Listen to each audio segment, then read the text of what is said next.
Welcome to the October 9th edition of Colorado Inside Out Postgame, a special web-exclusive production here on Channel 12. Let's get a quick take on JeffCo School Board President Ken Witt holding a press conference this week to announce that he is filing an ethics complaint against himself. Witt requested that the Independence Ethics Commission look into whether this board went against sunshine laws during open meetings. Opponents referred to the announcement as a political stunt. Patricia Calhoun from Westward, what do you think about this? Well, of course it was a political stunt, but I think it was a pretty smart one at this point. JeffCo has been an endless education in crazy antics lately, and of course we'll see what happens soon on that recall election. But since the opponents have kept going after Witt for his problems with this open meetings issue, good. He should go out and get a second opinion. He just should be prepared to face whatever the ethics board says about it. David Koppel with Independence Institute and DU Law School. Does the Independent Ethics Commission, can they even do anything with the board? Do they oversee them at all? Do you know much about that? I honestly didn't do my homework on studying that, but I think they could at least issue a finding about whether the Open Meetings Act was violated. As Patty said, it's a political stunt, but in response to a political hoax.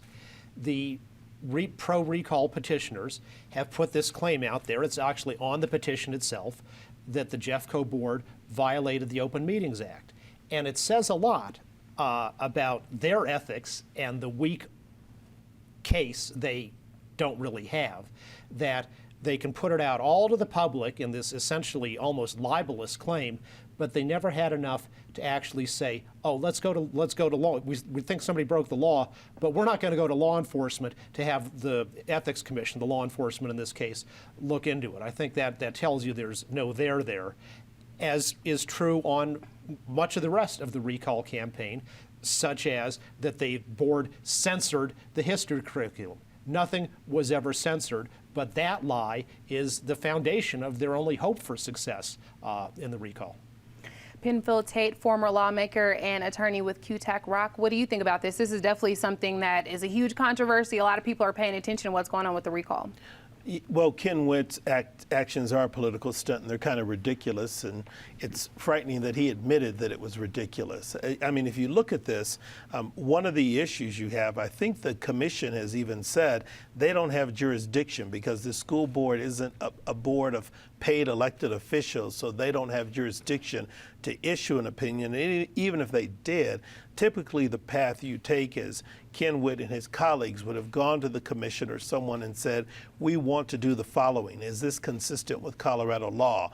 Normally they give you advice on the front end. They don't give you advice after you've already done something. This whole thing in JeffCo is a mess. It's going to be sorted out in about a month. We'll see what happens. But for the school board member to call his own actions ridiculous as part of this recall effort just shows how far this whole thing has descended. It's embarrassing.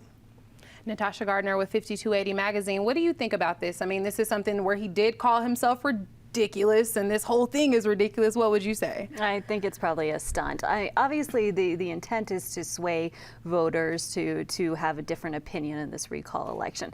But I don't think that voters are going to vote on the issue of whether there were three officials together and violated sunshine laws and whatever else. That's the type of thing media people care about and talk about ad nauseum.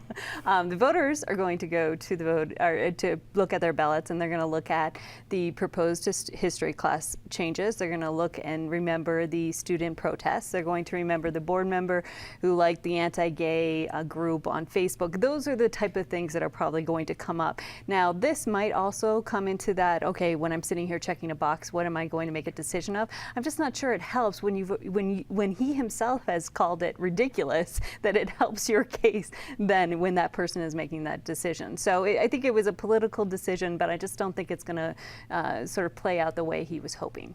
Well, hopefully voters turn out for that election.